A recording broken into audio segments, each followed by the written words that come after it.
স্বচ্ছতা জবাবদিহিতা নিশ্চিত করতে প্রতি হিসাব বছর শেষে নিরীক্ষা করাতে হয় বিভিন্ন প্রতিষ্ঠানকে। নিরীক্ষকের মতামতের ভিত্তিতে ব্যবস্থা নিলে সমস্যা কাটিয়ে সামনের দিকে ভালো করার সুযোগ তৈরি হয়।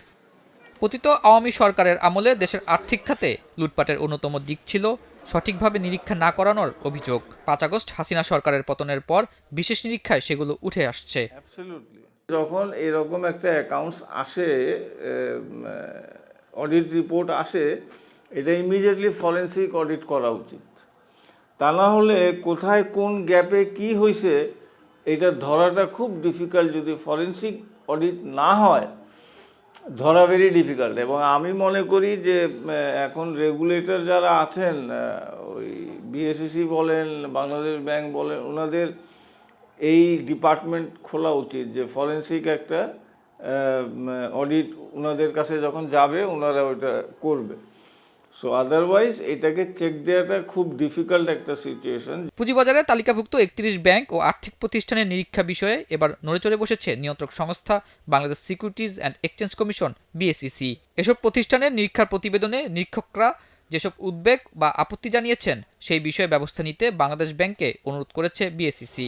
গত দেড় যুগে প্রতিষ্ঠানগুলোর আর্থিক তথ্যে নিরীক্ষক নানা বিষয়ে উদ্বেগ জানালেও নিয়ন্ত্রক সংস্থাগুলোকে দৃশ্যমান কোনো ব্যবস্থা নিতে দেখা যায়নি। আবার অনেক নিরীক্ষকের বিরুদ্ধে কোম্পানির স্বার্থ হাসিলে তথ্য চুরির অভিযোগ রয়েছে। আর এই সুযোগ কাজে লাগিয়ে দুর্নীতিকারীরা দিনের পরে দিন অর্থ লুটপাট করছে বলে জানিয়েছে বিশেষজ্ঞরা। তাই নিরীক্ষায় সঠিক তথ্য তুলে ধরে আর সে অনুযায়ী ব্যবস্থা নিশ্চিত করা গেলে আগামীতে অর্থ আত্মসাৎ বন্ধ হওয়ার সুযোগ রয়েছে। বাংলাদেশ ব্যাংকে দেয়া এক চিঠিতে বিএসইসি প্রতিষ্ঠানগুলো নিয়ে গভীরভাবে উদ্বেগ জানিয়েছে।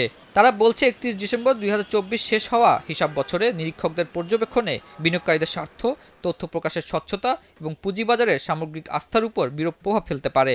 তাই আর্থিক খাতকে টিকিয়ে রাখতে প্রাথমিক নিয়ন্ত্রক হিসেবে বাংলাদেশ ব্যাংকের প্রয়োজনীয় ব্যবস্থা নেওয়া অতি জরুরি। আগের করা অনিয়মের কারণে আর্থিক খাতে যে আস্থার সংকট তা ফিরিয়ে আনা প্রয়োজন বলে জানান বিশেষজ্ঞরা।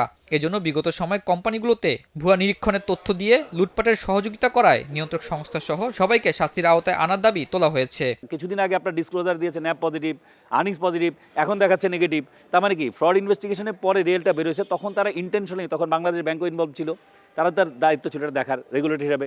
হ্যাঁ, আবার ধরেন যারা অডিট করেছে তাদেরও দায়িত্ব ছিল যে আমরা যে করছি আমরা তো জানতে পারছি কিনা এই ব্যাপারটা এরকম। সো এটা একটা কালেকটিভলি সবাই কানেক্টেড, কার দোষ কার গুণ কম বেশি আছে প্রত্যেকে মিলে একটা নেক্সাসের মাধ্যমে কাজগুলো হয়েছে। যারা তখন ওই সময়কার সময় রেগুলেটরের জায়গা থেকে দেখেছে, যে দেখে যাকে ক্লিন সার্টিফিকেট দিয়ে দিয়েছে যে ভালো, তাদেরকে অবশ্যই বিচারের আওতায় যখন আনবে তখন মানুষের যে ক্ষতি হয়েছে মানুষ কিছুটা হলেও কম্পেনসেট করতে পারবে। নিরীক্ষার সঠিক তথ্যের মাধ্যমে আমানত ও বিনিয়োগকারী কোম্পানির সঠিক অবস্থা জানতে পারে। তাই আগামীতে নিয়ন্ত্রক সংস্থাকে ফরেনসিক নিরীক্ষার মাধ্যমে সঠিক তথ্য নিশ্চিত করার পরামর্শ দেওয়া হয়েছে। আতাউর নিয়ন, স্টার নিউজ, ঢাকা।